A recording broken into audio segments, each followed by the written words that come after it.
É com grande alegria e expectativa que lhe apresento o volume 3 de mensagens escolhidas de Ellen Goldwhite. Caso goste deste conteúdo, não esqueça de deixar seu like. Neste audiobook, você encontrará uma seleção cuidadosamente compilada de inspiração divina, trazida à luz por uma mensageira dotada de profunda sabedoria e compaixão. Ellen Goldwhite, uma notável serva de Deus, foi agraciada com visões e revelações que abençoaram inúmeras vidas ao redor do mundo. Ao compartilhar este precioso volume com outros, você estende o convite para que mais almas possam ser tocadas e transformadas pela mensagem de esperança e amor que ele contém. Que esta mensagem fortaleça sua fé, renove suas esperanças e inspire-o a viver uma vida conforme a vontade de Deus. Boa audição. Mensagens Escolhidas, volume 3, capítulo 8. A questão da influência. Quem contou isso para a irmã White? Os que não fizeram caso das mensagens de advertência perderam a orientação. Alguns, em sua confiança em si mesmos, ousaram afastar-se daquilo que sabiam ser verdade com as palavras. Quem contou isso para a irmã White? Essas palavras revelam a medida de sua fé e confiança na obra que o Senhor me deu para fazer. Eles têm diante de si o resultado da obra que o Senhor me confiou. E se isto não os convence, nem argumentos, nem revelações futuras teriam alguma influência sobre eles. O resultado será que o Senhor falará novamente em punição, como tem falado no passado. Alguém lhe contou essas coisas? Alguns estão propensos a perguntar: quem contou essas coisas para a irmã White? Eles até me têm lançado a pergunta: alguém lhe disse essas coisas? Pude responder-lhe sim. Sim, o anjo de Deus me falou. Mas o que eles querem dizer é: os irmãos e as irmãs estão expondo suas faltas? No futuro, não depreciarei os testemunhos que Deus me deu, fazendo explanações para tentar satisfazer essas mentes tacanhas, mas considerarei todas essas perguntas como um insulto ao Espírito de Deus. O Senhor achou conveniente impelir-me a posições em que não colocou a nenhuma outra pessoa em nossas fileiras. Ele pôs sobre mim fardos de repreensão que não tem dado a nenhum outro indivíduo. Alguém o contou para a irmã White. Agora mesmo a descrença é expressa pelas palavras: quem escreveu estas coisas para a irmã White? Mas não sei de ninguém que as conheça assim como são, e ninguém que pudesse escrever aquilo que ele não imagina existir. Alguém o contou para mim, aquele que não falsifica, julga mal ou exagera em nenhum caso. Não é digna de confiança se houver sido influenciada. Pensais que indivíduos me imbuíram a mente de preconceitos. Se eu me encontro nessa situação, não estou habilitada para ser encarregada da obra de Deus. A senhora White não lia certas cartas ou artigos. Talvez você me acuse por não ler seu pacote de escritos. Eu não os li, nem as cartas enviadas pelo Dr. Kellogg.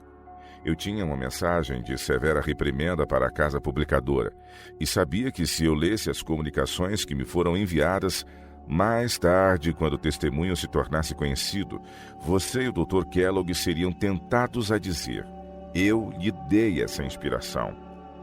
Não tenho tido o hábito de ler artigos doutrinários na revista Review and Herald, para que meu espírito não tenha alguma compreensão das ideias e opiniões de outrem, e para que o molde das teorias de algum homem não tenha conexão alguma com o que escrevo. Uma questão suscitada no começo de seu ministério. Se acaso você tivesse dito tanta coisa assim, isso teria afetado as visões que Deus me dá? Nesse caso, as visões não são nada. Aquilo que você ou qualquer outra pessoa tem dito não é absolutamente nada. Deus tomou a questão a seu cargo. O que você disse, irmã D, não influenciou de modo algum. Minha opinião nada tem que ver com o que Deus me mostrou em visão. A repreensão não provinha de boatos. Recebi sua carta e procurei respondê-la. O irmão diz que aceitou os testemunhos, mas não aceita a parte referente ao engano. No entanto, meu irmão, ela é verdadeira, e os boatos nada têm que ver com este caso de repreensão.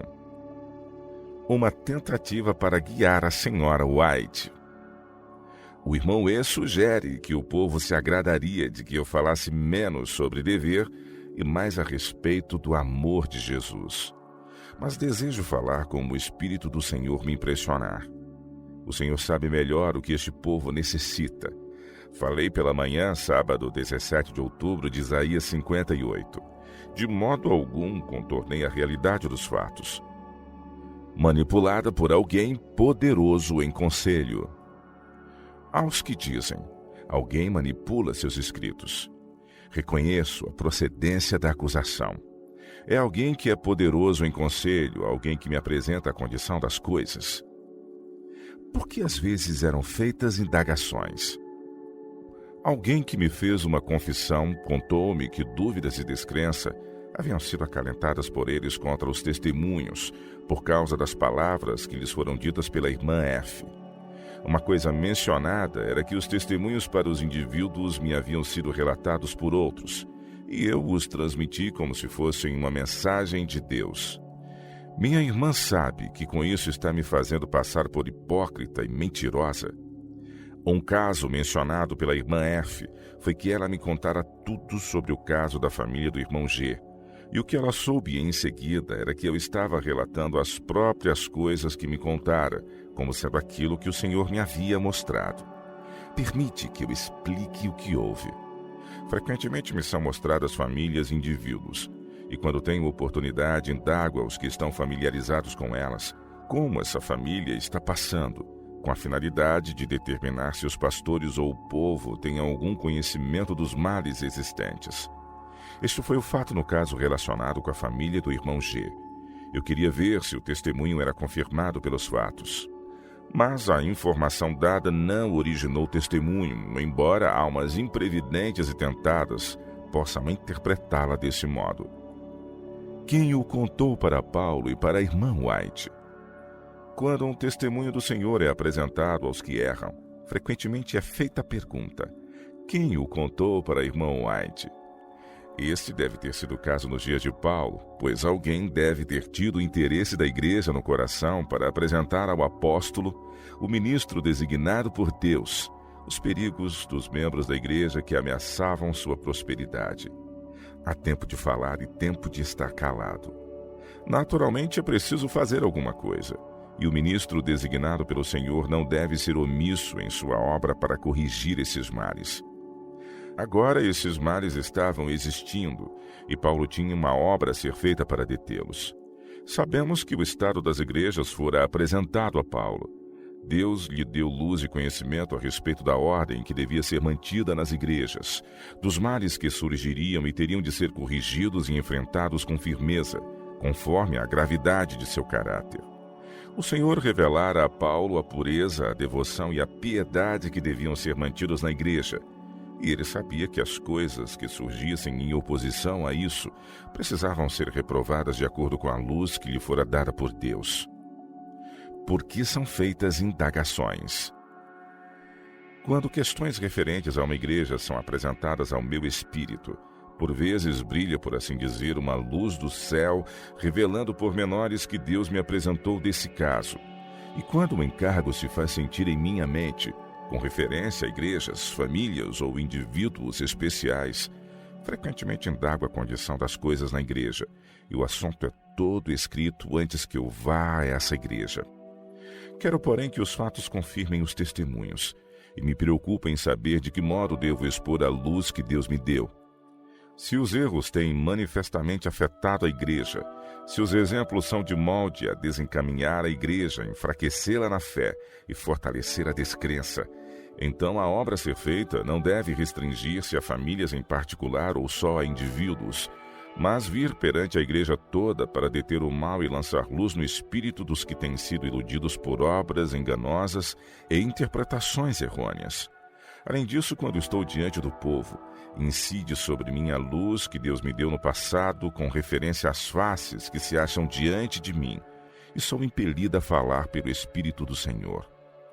Esta é a maneira como tenho sido usada, contemplando muitos casos. E antes de expor esses casos, quero saber se o caso é conhecido por outros, se a sua influência é de molde a prejudicar a igreja em geral. Às vezes são feitas perguntas e por vezes isso determina a maneira de tratar esses casos. se diante de muitos ou de poucos, ou diante das próprias pessoas. Se o caso é de tal natureza que possa ser tratado em particular e outros não precisam sabê-lo, desejo grandemente fazer tudo o que for possível para corrigi-lo e não dar publicidade à questão. Permaneço sozinha, rigorosamente sozinha. Tenho uma declaração a ser feita.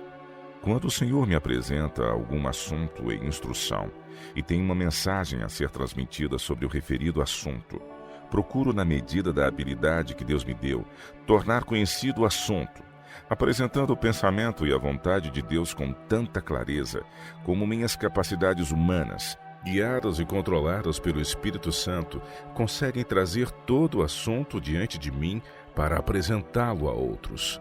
Quanto às sérias questões que me são dadas, não tenho concedido a pessoa alguma, homem ou mulher, o direito de ter o menor domínio sobre a minha obra que o Senhor me deu para realizar. Desde há 21 anos, quando fui privada de meu marido pela morte, não tenho tido a menor ideia de casar outra vez.